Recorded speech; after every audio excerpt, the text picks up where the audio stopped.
Ya picaruca. Hello, everyone. Hi. Long time no see, Bianca. Sorry, I've been missing the classes. Oh, that's okay. I did miss a class too. That's true. How have you been? Good. I didn't come last time because the power had gone out in my neighborhood, Mm, and when it came back, it was like 3:30. So I thought, yeah, I'm not gonna hop in the middle of the class. that's fine. Yeah. If there's a good class, I put it on YouTube. That's how it goes. You can always watch it later. And welcome, everybody. I've got some new students here. Everybody came who's friends with Ariel. Is that true?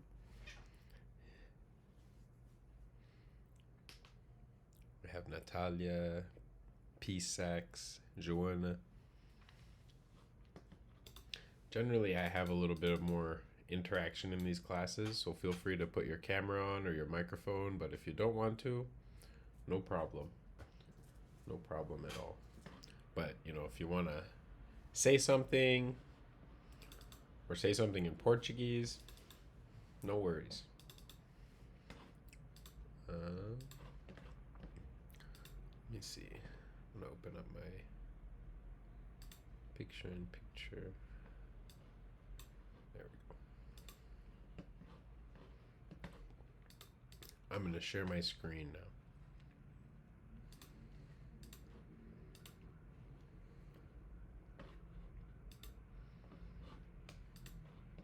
All right.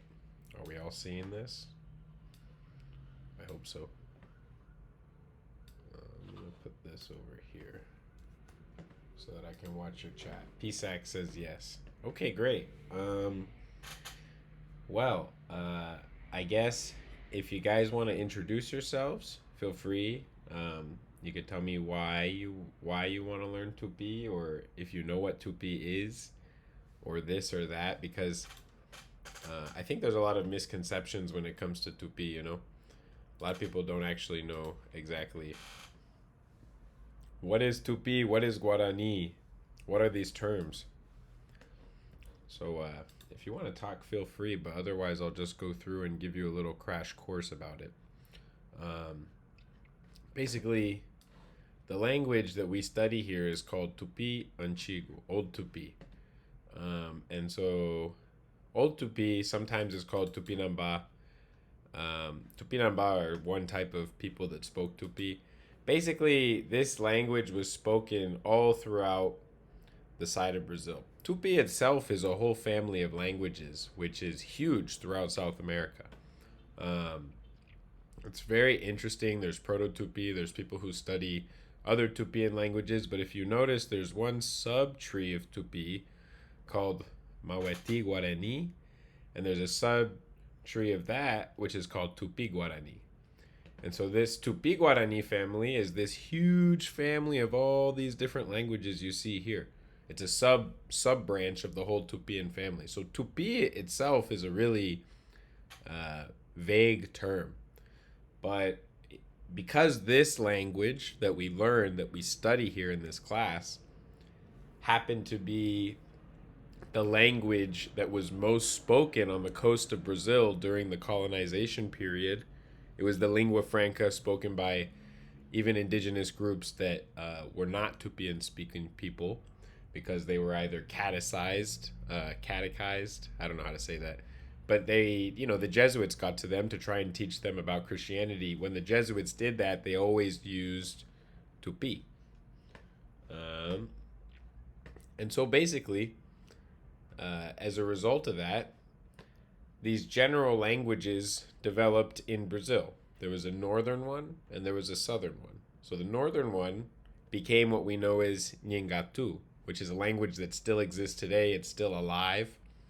There's still native speakers of Nhangatu that learn it from birth. The language that we study here is kind of like Latin. Nobody really speaks it anymore. People are starting to learn it. There are revitalization projects such as the Potiguara in Paraíba, Tupiniquim in Espírito Santo. They have all kinds of people trying to revitalize this language, but As of right now, there's no native speaker of this language anymore. So it's kind of like studying Latin. It's a very old language, and when we study this language, we rely heavily on attestations. We rely heavily on examples. Um, so, all right, seems like people are dropping off. So when we study this language, basically we have to read all these old Jesuit documents, which is a pain sometimes. You know, it's not the ideal, most cool thing to do, but it's kind of necessary in order to understand the proper grammar and the way that things are, regardless of if we use those words. So this grammar that I have here is basically to help you guys. So there's a small introduction about Tupi Antigo as a language. Here's a pronunciation guide. If you click on any of these terms, you're gonna find the dictionary entry of that term. So so'o means animal, bishu, something you hunt, right? So so'o, um, and so that's an example of a glottal stop. So'o. Then you have things like the A sound is just like Portuguese, ava. There's ava. Ava and ava are two different words.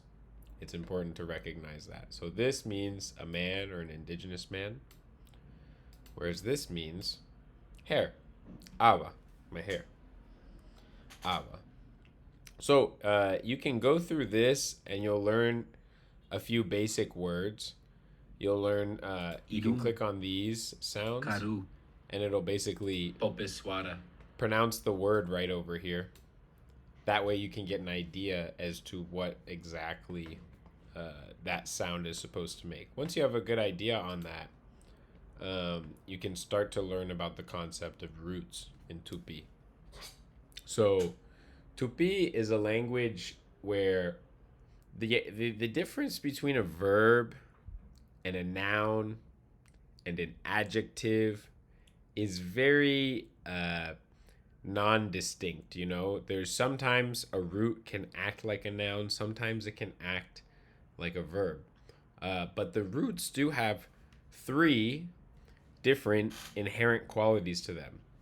One of those qualities is whether or not that root is transitive. And so transitivity, you remember what that is, right, Bianca? Yeah, whether or not it takes an object. Exactly. Yeah. And P. Sachs, I guess you can type in the chat, but you're welcome to speak as well. Do you understand transitivity in linguistics? Yeah. Great. Yeah. So, and uh, how much about do you know about Tupi Antigo? Just so I know how much of this stuff is review to you, or if we need to keep going over it. Um,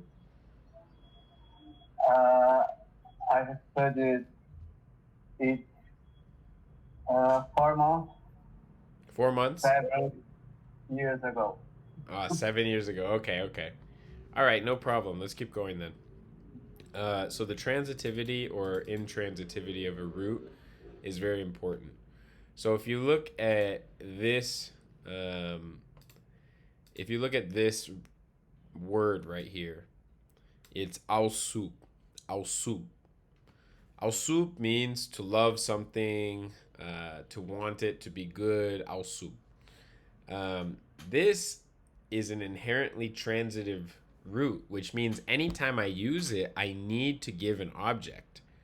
Tupi is not like Portuguese where sometimes you can leave an object away or sometimes you can have it, right? It's like if I ask you like in English, like, did you buy it? If you want to respond to me, you have to say, I bought it, right? I bought it. You can't just say, I bought. You need to have an object. So English is like that too. I bought it. Portuguese doesn't have this it. So if I say like, comprou, you could say like, comprei. You don't have to say comprei ele or comprei isso. Or, you can just say the verb. In Tupi, you can't do that. That's not allowed. If you have something that's transitive, it must have an object next to it. Always. Always. Whether it's a noun, whether it's a verb, or well, maybe if it's an adjective, it's a little bit different, but we won't get into that. So this is a simple sentence in Tupi, where you have the subject, the verb, and the object. So ishe, me. Asal sub, I love what? Ae, him. And so this ae is not just him, it could also be her. It could also be them. It can be plural or singular. So the third person in Tupi is very interesting in that it can be singular or plural. So ishe asal sub ae, I love him. Ishe asal sub u, I love water. Eu amo agua. So that's how that works. Then we have a root that is intransitive. So I ran, right? I ran. That happens to be where my dad is from. He's from Iran, country. That's a joke. So ishe anyan, I run. Anyan. You don't have to say ishe. In Tupi, you can leave away the subject because we conjugate the verb. This verb is called nyan. Nyan. That's the root.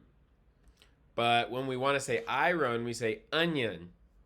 If we want to say you run, then we say erenyan. If we want to say we run, we say oronyan. If we want to say we run including you, then we say yanyan. Nyanyan. Like that. Nyanyan. That's fun. You can actually nasalize it like that. So it becomes nyanyan. If we want to say nye, pe, y'all, vos, that would be peñan. And then they would be onyan. Just like that. Third person. So that's how those work. Transitive, intransitive. That's the first quality of roots. The second quality of roots is whether or not this root is an active verb or a stative verb. Tupi is a language which has an active stative split, which means some verbs are actions and some verbs are states. Meaning that normally when I would say use an adjective to describe myself, right? Like let's say I say I am tired. I am tired. Right? Tired technically is an adverb. It could be an adjective, it could be an adverb. It depends on how you think about what it's modifying. If I say I am tired, the tired could be modifying the verb am. How am I? I'm tired. That's how I'm being, right? Because the word am is a form of the verb to be. So if I say, how am I being? I am being tired. In Tupi, you would just say, Ishekera, right? You would just say Isheker, I'm tired, I'm sleepy, something like that. Because you don't actually need to use a verb to be in Tupi. You can just use a root next to a noun, and what's called equivalence in Tupi. So if I want to say something like, my name is Kion, right? I would just say Sherera Kian. I don't have to say Meu nome é Kian. I just have to say Meu nome Kian. Just like that. My name Kian. Because I'm basically saying my name equals sign Kian. Those two things are equivalent. If I want to say I'm a man, I can say Ishe Ava. Sherera Kian. All of those things are equivalent, right? I equals man equals my name equals Kion, right? Those are all the same concept. So we don't need the verb to be in Tupi. We can forget about it. It's interesting. So that's what a stative verb is. A stative verb is a verb that you use and it implies that you have or are something. Whereas an active verb is something that you do, like you run. Anyan, I run. That's an active verb. So these are going to receive completely different conjugations. Let's just look at those real quick. So just to give you a rundown of the different types of people that we have in Tupi, we have the first person singular. That's me, eu, me, I.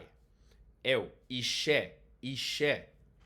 Ishe is always going to have the subject prefix of a, right? A. Ishe a quer. So with this verb right here, quer, means to sleep, dormir. You say ishe a quer. I durmo. Eu durmo. I sleep. Or I slept. Tupi has no verb tense. If you want to say you, then you're going to have ende. Ende erequer. Ende erequer. You slept. If we want to say we, exclusive, we're going to use ore, oroquer. Ore, oro. Ende ere, ishe a, ore, oro. That's how you remember that. Ore, oroquer. So this is the exclusive we. This means that we did something, but you didn't do it.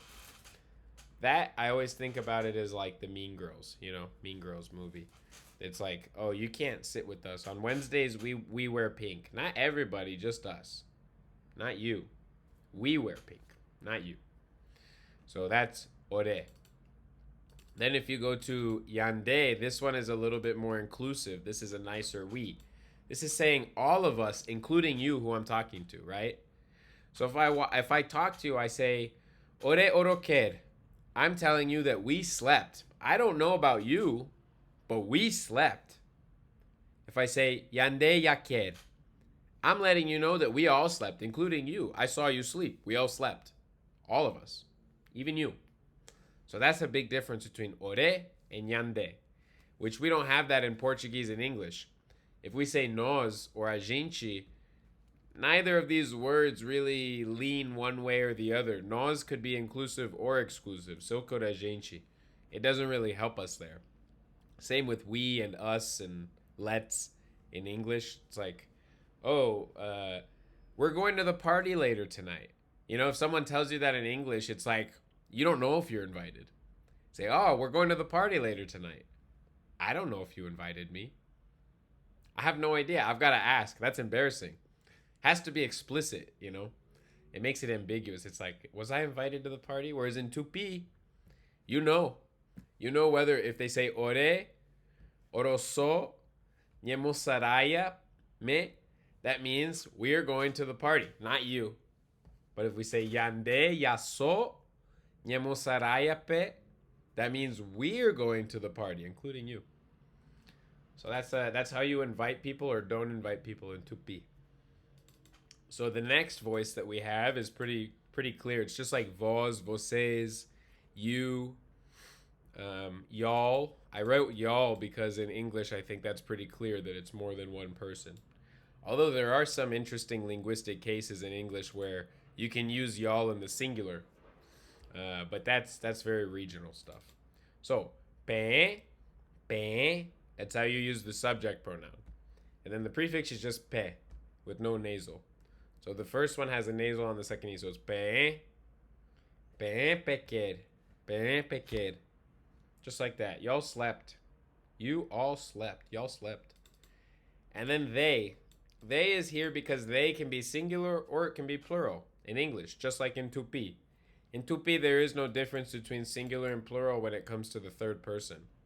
And it's the same for nouns in general.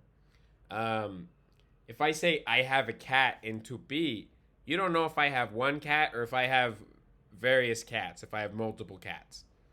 I would say like She Maracay. She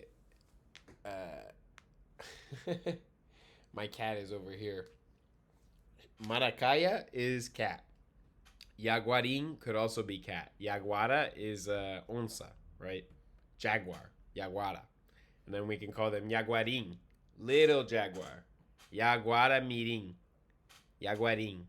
That's how you do diminutive in Tupi. You say in at the end of the word. Jaguarin, little cat. And you would say xerem baba. Minha cria gata. Minha cria gata. Because in Tupi, this is an important thing about the philosophy of Tupi. You cannot own things or possess things in nature most of the time. Most cases, you can't own, like, if there's a tree outside your house on your property, you can't have property. You can't have a tree. The tree can't, you can't say, Sheubura. I can't say that. The tree has to be dead in order for you to have it. So you could say Sheubura puera, right? The, the tree that used to be, the wood, or the dead tree, that could be yours if you're harvesting it for resources. But if it's just a living tree, you can't have that. And so Ibirapuera is actually like a dead tree, and that's what Ibirapuera, that park in Sao Paulo, where it gets its name. It's like old tree, dead tree, basically. What used to be a tree. That's what the puera means. So it's interesting. So that's what it looks like. Ishe aker, I slept. Ende ereker, you slept. Ore, oroker, we slept, but not you. Yande yaker, we all slept, including you. Pen peker, you all slept. Ae oker, they slept. So those are pretty regular prefixes that you should learn for active verbs, and then for a stative verb, it just has these prefixes, which will have an R on them if it's a pluriform, which is the third characteristic of a root. So those are the three characteristics of a root: the transitivity, whether it's active or stative, and whether or not it's a pluriform. The only thing that a pluriform does is it adds on this prefix. That's all. It doesn't make anything different. It's just sometimes you have an R before, in between the she and the root, and sometimes you don't. It's just a phonetic thing. So what that looks like is you say, this ma'induar. Ma'induar means to remember something. And that's a state. I'm in a state of remembering, because it's a stative verb. So we say, she ma'induar. I remember. Ne ma'induar. You remember. And so sometimes this nde has a D. Sometimes you just say ne. It doesn't, it's not that important. You can say nema induar or you can say nema induar. Most of us say it with the D because, I don't know, it just sounds more fun. But I think you can say it without the D as well. Ore ma induar. Yande ma induar. Pe ma induar. And then ima induar. Welcome. Thank you. All right. So we just went over all of those things with the roots. And I talked to you about that. How do you feel about that, P-Sax? That was a lot of information for your crash course.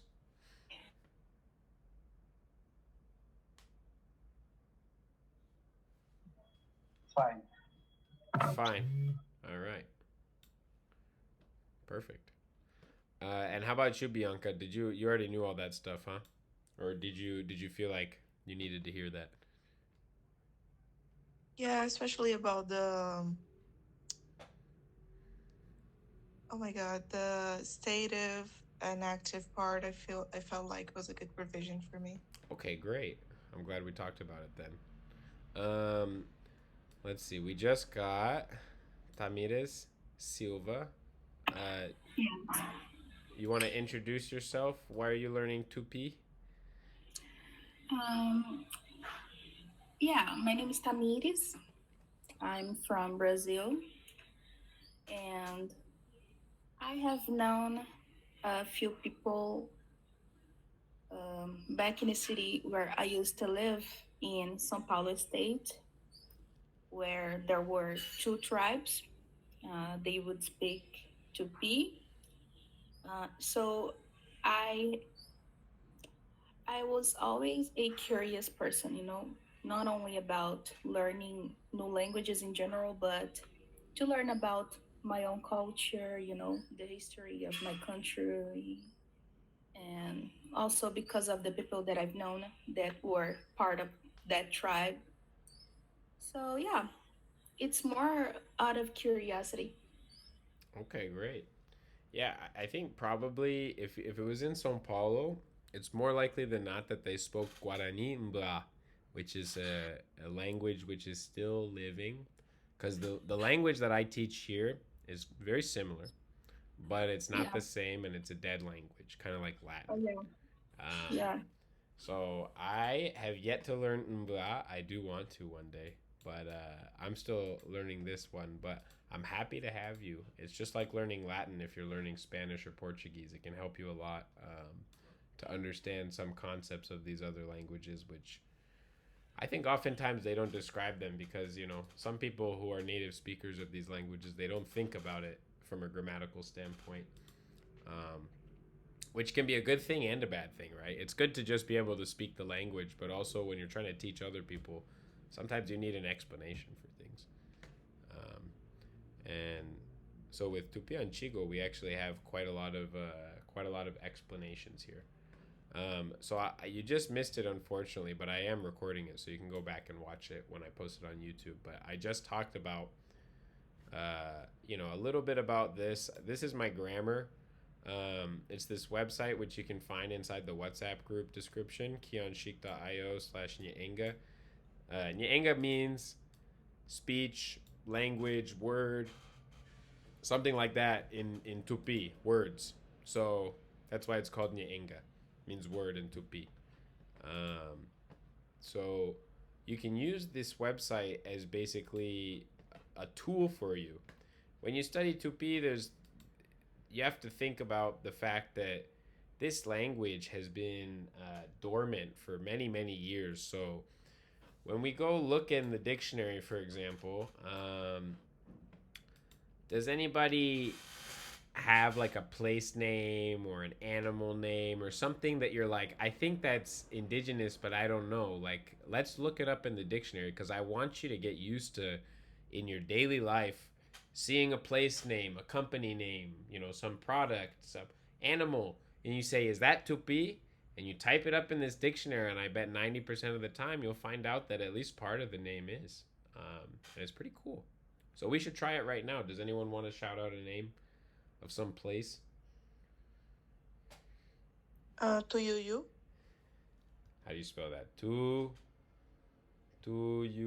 like that. Exactly. It's a bird. There you go. It's right here. Tu, ave da família da Ciconideus.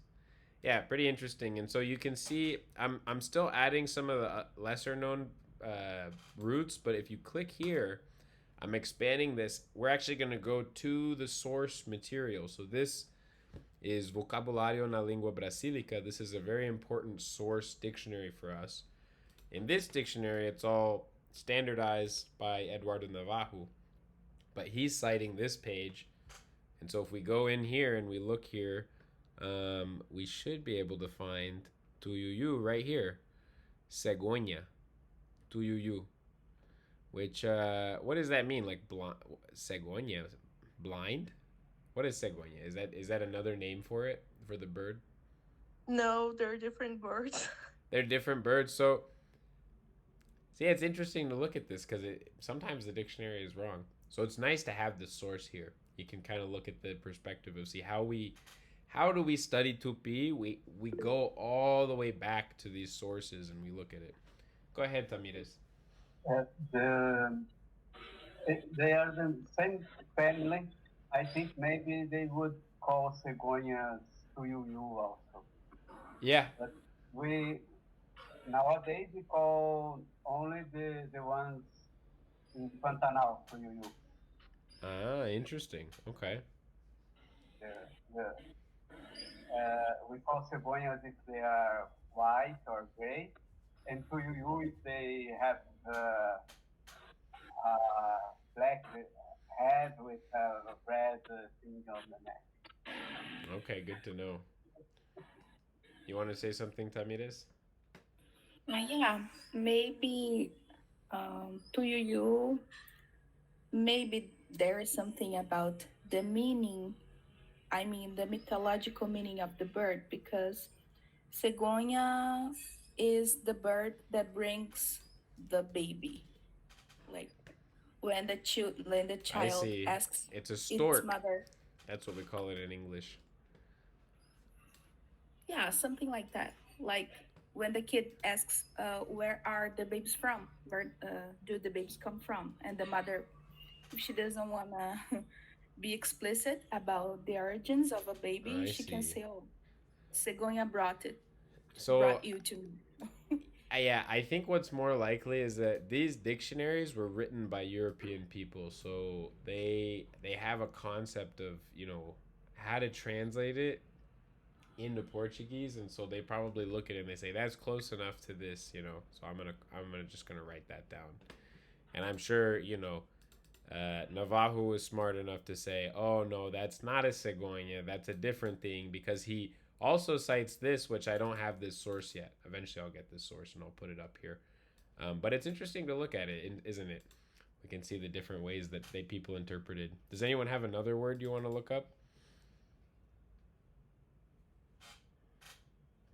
Could be a place name, animal, plant.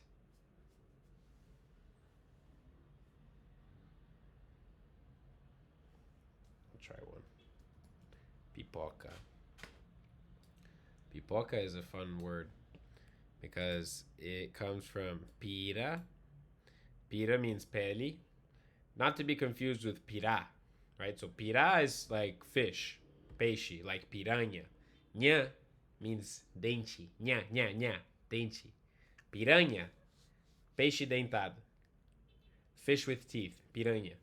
Whereas pira is the accent is on the I, it's not on the A, so it's pira. That means pele, that means skin. So pipoca, pocar.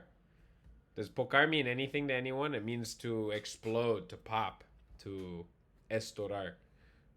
So pipoca is literally pele estourado. So it's like when you explode the skin of the corn, that's pipoca. Literally, that's literally what it means. So it's pretty fun. Um, pururuca. Pururuca. Yeah. Itapururuca. Pedras que ficam estalando. I don't know about that. That sounds a little bit silly. But yeah, there you go. Pururuca. It's in the dictionary. There's all kinds of stuff in here. So this is gonna be your number one friend. You can install this dictionary, like right here. If you see here, it lets you install it. If you have, if I click on here, it'll install it, and then yeah, now you can see it's like a little application inside of my computer now. Dictionary of Tupi Antigo, and it's right here. You can do that in your phone too on Chrome if you want to, and then just put it on your home page. That way, anytime you see something, you just go and you jump in there, you jump into the dictionary and you say, oh, let's check it out. Let's see where this word comes from. So this dictionary also has conjugation. So like that verb I was showing you before, nyan, um, you'll see that the dictionary will tell you, oh, that's an intransitive verb. It means to run. And then it gives you an example. De te emoshu onyana. Por isso mesmo as malditas correm. And then it tells you where it comes from. Anchietas teatro. And then, it shows other ones. So that's pretty interesting to read the dictionary and see the way that it was working. And you can see this onyana. That's actually the gerundio in the third person. So if you look here, you have all the there's 5 different moods in Tupi for verbs. And then you can also look at the negative version of them. So this will help you conjugate things and understand different forms of different roots. Onyana is the gerundio. So it's talking about a simultaneous action or a finality. You can also see that there's place names. Avanyandava. Aba, Nyan, Aba. Lugar de correr índio. Avanyandava. That's where this comes from. So there's a lot of very interesting information in here. Let's see. So there's this. I showed you this. This is the dictionary. The grammar is for you to kind of make sense of things, but I wouldn't spend too much time in that now. For now, when you guys are starting with Tupi Antigo, it's really good to just use this dictionary and search for things. Like, I don't know. I live near a city called Jundiaí. You know, you want to search for a city Jundiaí, Rio dos Jundias. Jundias. It's Jundia. Jundia. So that's like a catfish in English. Catfish place. You just have Botojuru. Ubutura means montanha in língua geral. Very interesting. Oh, look. Ariel has joined the meeting. The man who invited everyone. How are you? Sorry for the late. I needed to respond to a calling here. I'll be just in a sec, but I'm here already, okay? No problem. Thanks. Welcome. Thank you. So that's basically your tool. Your main tool is the dictionary. You have the thing. Another thing which is really useful is this quiz right here. So this quiz, the whole point of it is to help you learn conjugations in Tupi Antigo without needing to actually study conjugations. The whole thing is you just do this quiz and eventually, you know, you're just going to get it right because there's not so many options. And eventually you'll train your pattern recognition in your brain to figure out, okay, what's the mood of this? So these are all the moods. You can enable them or disable them as you get better. In the beginning, it just starts with the indicative, the most simple way to conjugate verbs in Tupi. And what this does is it takes a random verb from the dictionary. A random verb. You don't know what the verb means, and it conjugates it with a certain subject and a certain object, and you have to guess what the subject and the object is, having no idea what the verb means, because what I'm trying to teach you through this quiz is not how to understand what the verb means, but how to understand the morphology of the verb. How to be able to understand which conjugation it is, so you can understand who's doing the verb to who's talking to who. Once you understand the morphology, it'll be much easier to be able to dissect the root out of that. Does that make sense? I think it's very important to teach yourself this way. Once you start getting good at this quiz, which it's really easy to do, it's only 5 questions, then you can start to learn words and conjugate. You already know how to conjugate it. Then when I explain the conjugation rules to you, you won't be thinking like, oh, what's this and what's that? You'll say, oh, that makes a lot of sense because I know that when this happens, you know, and you'll already have some sort of exposure to the language without having to study so much. So definitely take advantage of it. So let me just show you how it works. Basically, you choose the mood that you think it is. In the beginning, it should be easy because it only has indicative enabled, so that's going to be pretty obvious. And then you look at the different parts and you try to say, okay, which part is which and which part is what. So I know that ende is the subject ende, right? And I know that as well because this is the prefix for ende. It's ere. So that tells me the subject is that. So that means that ae is the object. So that's I is the object form. So when I send that, it's going to say, great job, you're correct. And it tells you the answer. And then it tells you exactly what that verb means. It means moete kuab, fazer conhecer a verdade, right? To tell the truth, or to illuminate somebody, right? Kuab means to conhecer or saber, kuab, ai kuab. And then moete means to honor, or it could also mean to make truth, right? To make truth is to honor, I guess. Those are synonyms for some reason in Tupi. So when you make somebody understand the truth, that means that you're making them see the light, right? Something like that. And that sounds like a slightly religious thing, you're gonna find that a lot of the verbs that we know about in Tupi are religious because the stuff that we read is the Jesuit stuff. So over time, you start to decolonize that a little bit, but in the beginning, it is very religious. So that's how the quiz works. You would just say, okay, that's indicative. Pe. Okay, that's obvious. That's pe. And you say, okay, so pe has pe. Oh, this is a yeah. I know that that's a yeah in the object. I don't know what that means, but I see that the object is there. And then you send it, and then it tells you what this means. This is Moyanu Paguar. Moyanu Paguer. Tingir de genipapo. So this is just to make something like to basically stain something with the paint that they use on their bodies, body paint. So yeah, this is going to be extremely helpful to you. Obviously, it's not going to make any sense in the beginning, but just do it, memorize it. Same with the Anki deck that I sent you. Let me see if I can pull up the Anki deck here so that we can take a look at that, because it's good that you understand what your resources are. You understand that there's a lot of different resources that you can use, and the important thing is to use something. Just in your free time, when you see a Tupi name, type it in the dictionary, look it up. When you see it's made of 3 different words, look up each of those different words in the dictionary individually. What do those words mean? Read some attestations. By doing that little by little, as you go on the bus, as you do things throughout your day, maybe you go to a zoo or a nice garden that has the name of a plant. If you do that, you're going to start to grow your knowledge of etymology, of fauna and flora, and you're going to start to understand a lot more about the world around you as well.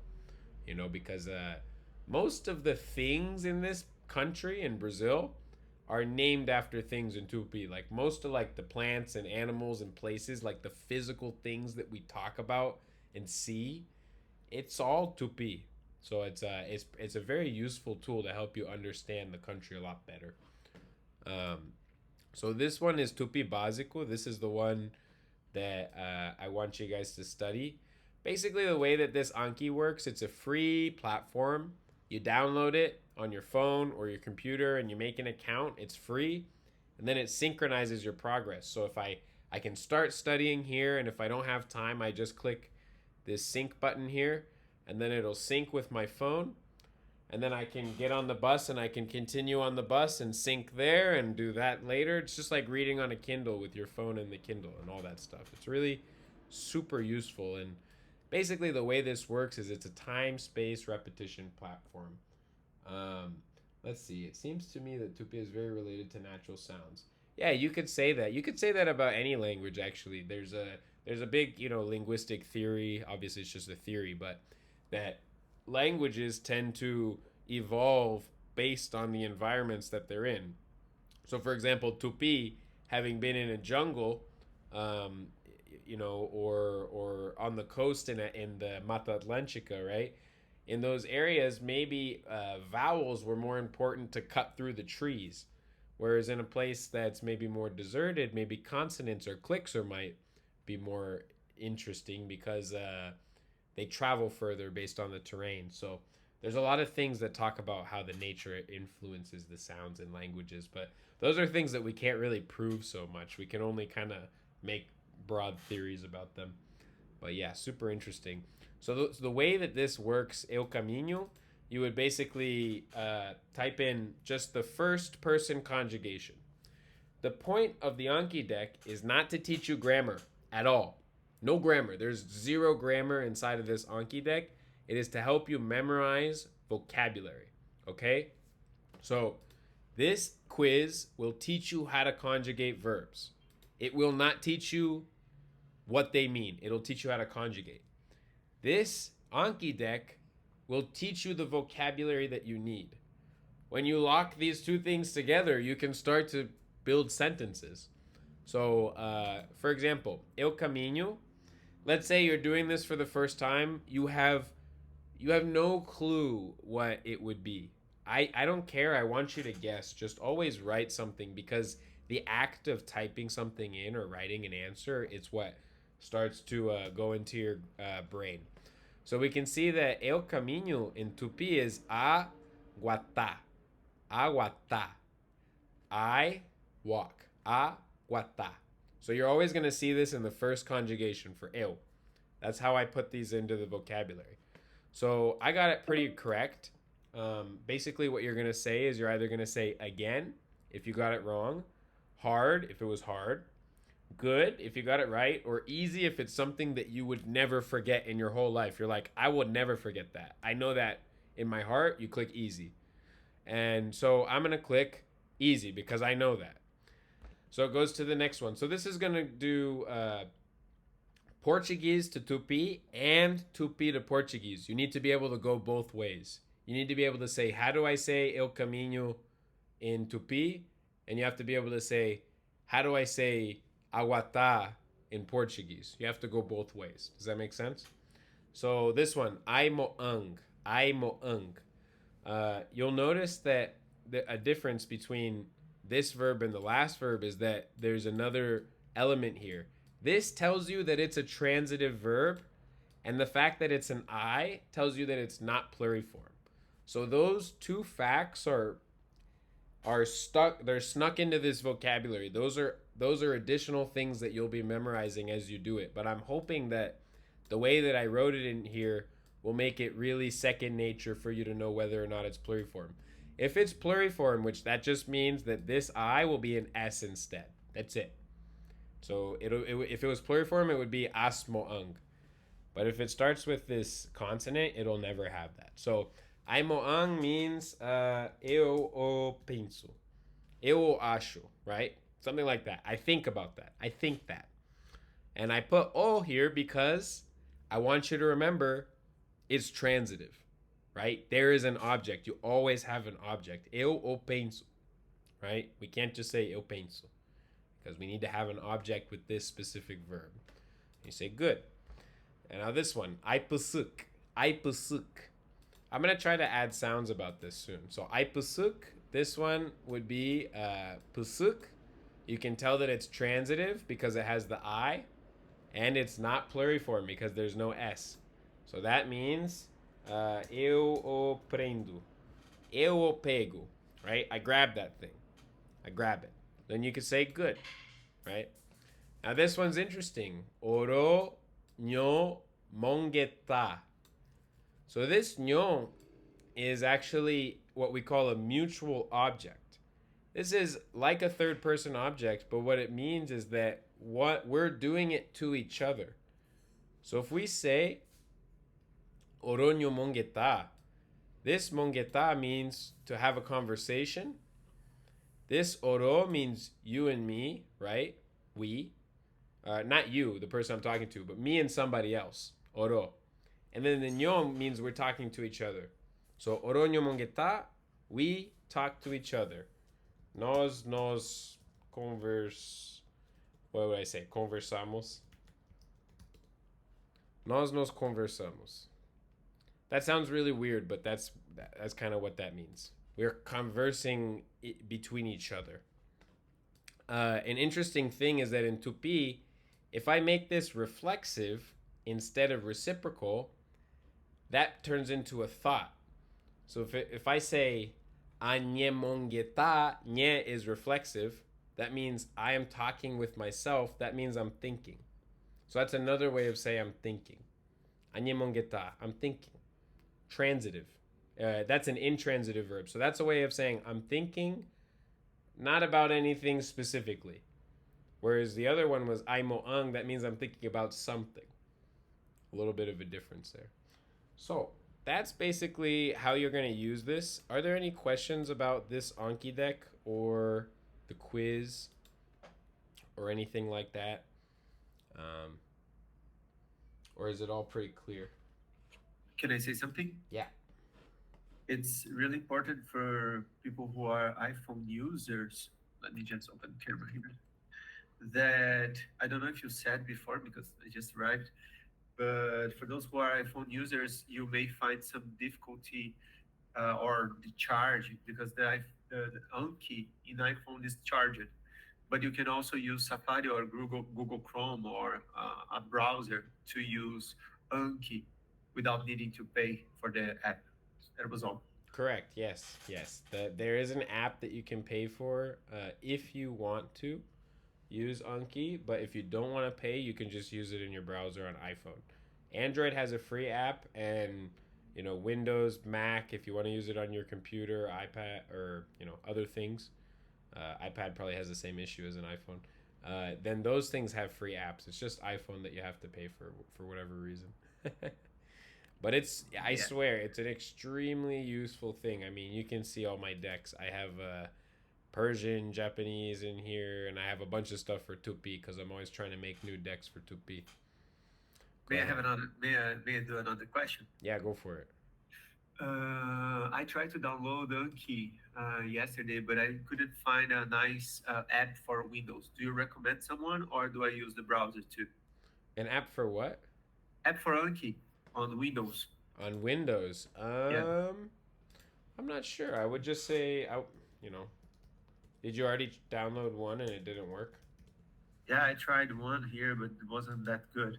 Well, I didn't go to the website. I went to Microsoft Store. Oh, okay, yeah. Because if you go here, if you go to the download section, you can see Windows. You could Also, there is one version. try downloading it directly from their website. They have Windows here for Windows 10 and 11. There's Qt5 and Qt6, I guess, whichever one works better on your machine. Then they Okay. got Mac here, Linux, and then iPhone and Android. You can get the links here.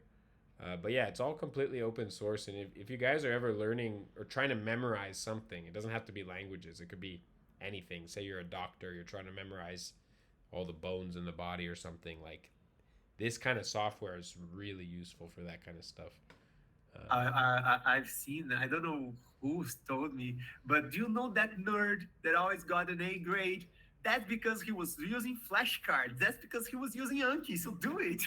you It's know? true. Yeah, it's Yeah. true. It's super useful. I mean, that's how I memorize most of these words.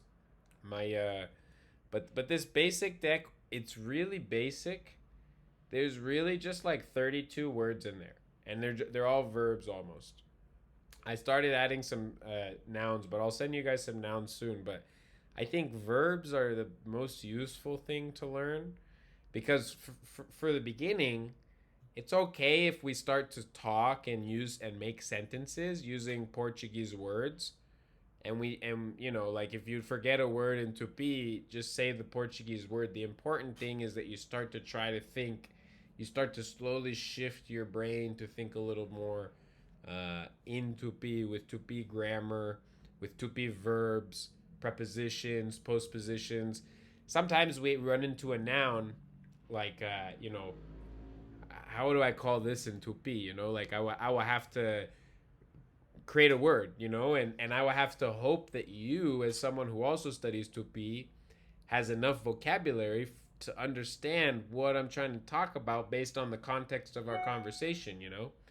Um, there are definitely many infinite words that we could use to express this, but the real question is when we try to speak a dead language like this is, can the person that we're talking to understand the word? Because you could go and you can say, okay, let's take the English word duct tape, let's translate each of those words. But would that make sense in Tupi? And would people understand, like, what is a duct in Tupi and what is tape? Or you can say, like, paper that's sticky. You could try to describe it and then say that in Tupi, right? Or you could use a verb and you could say the instrument of that verb, the instrument of amahar, right? I want to amahar something. Okay, that's something you could use for tape. So there's so many ways that we could communicate, and none of them are correct. But at the end of the day, some of them are more uh, practical than others. And sometimes the best way is just to say the word in Portuguese or say the word in English or, say it in French or Japanese. If I want to talk about sushi, it's not easy to say that in any language without saying the Japanese word, right? Because it's such a specific thing, or a cappuccino. How do I say cappuccino in Tupi? Sometimes you just have to say cappuccino. So I don't want you to inhibit yourself from trying to speak Tupi. The whole point of that group that we have is so that you can, wake up in the morning and think like, today I had pão de queijo and I went for a run with my dog and now I'm going to go to work. You have three basic sentences. Try to write that in Tupi using the dictionary, using the grammar. You're not going to get it right. I just promise you, you're going to be wrong when you send it, but I want you to be wrong so that I can look and I can say, okay, this is your current understanding of Tupi. I want to just tweak it. I don't want to change all of it because you're going to have some aspect of language, whether it be English or Spanish or Portuguese, that you've learned throughout your life that's going to help you in your Tupi learning process. There's some assumptions about language that they're just going to be true when you learn Tupi. So just try to use those assumptions as best you can and use the Anki deck, use the quiz, read the grammar little by little. Don't get overwhelmed with it. It's some learning a language is something you do for the rest of your life. But welcome to the universe of Tupi. This has been a crash course in all of my learning materials that I've created in the past year in order to speak Tupi. And if it inspires you at all, I've been learning Tupi for less than a year. I created all these materials in the last year, and I can speak at a fairly good level at this point. And I'm gonna get my master's degree in Tupi soon. I'm starting this August in my master's degree at USP at Fifeleshi. So that's my project right now. You guys are my guinea pigs to see. Oh, can we teach Brazilians how to speak Tupi again? Can you guys take back your language, or is it a pipe dream? So we'll see. Welcome to the group. It's not easy, but it's very fun. And once you start to get going in it, it's kind of addicting, to try and make sentences, basic sentences, and make them a little more complex and more complex, just like that.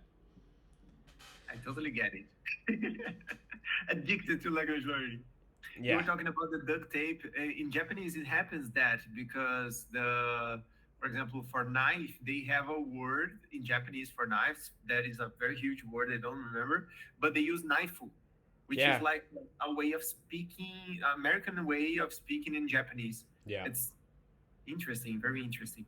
Yeah, I mean, there's especially with indigenous languages, especially dead ones. There's a lot of people who take a very puristic approach to revitalization and trying to actually use the language because it's one thing for us to study the language exactly how Anchieta wrote it down, exactly how Araujo wrote it down, and all these historic people that gave us registers of the language.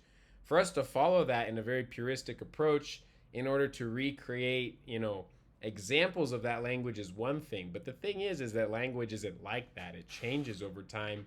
It interacts with other cultures, and so the reality is that you're gonna have some influence from the outside world, whether you like it or not. And it's what happens with Hebrew, right? They made a ton of words in these dictionaries, and these days people will just say like a French word or a German word for the same thing in Hebrew, and that's the word in Hebrew, even though they did come up with another word. It's like it wasn't practical. So we do our best to come up with new words, but at the end of the day, unless you remember it from the last time I said it and we use it in more context and we start to solidify the word, right? It'll just be a one-time thing and we're going to go back to other words. So don't worry about that too much. The important thing is to understand the morphology and understand the grammar. That's all. Go ahead, PSAX. I think one thing you can do is look at how they say duct in Guarani or in Nhangatu and try to make a parallel development of the language. Yes, that is an option. That is one of the many options for neologisms. Sometimes it doesn't work with the cultures of the people who are retaking the language, or they have a sense of sovereignty, so they don't want to do that. But it's definitely a useful thing, and sometimes you can't avoid it. Sometimes you just end up recreating them because it's just the best solution, right? But yeah, learning Guarani Mbua, learning Nhangatu will really help Tupi. I think that it'll help people a lot because it's a way of actually speaking a living language, because we don't have a rhythm of speech. When we speak Tupi, there's no native speakers to copy. Whereas when you learn Guarani and Bua, when you learn Paraguayo, when you learn all these different dialects, we can copy people. You know, there's people who we can copy from. So I think that's definitely a good thing to think about. But yeah, it's 4 p.m. Anyone else who wants to make any comments, feel free. But if you gotta go, go ahead.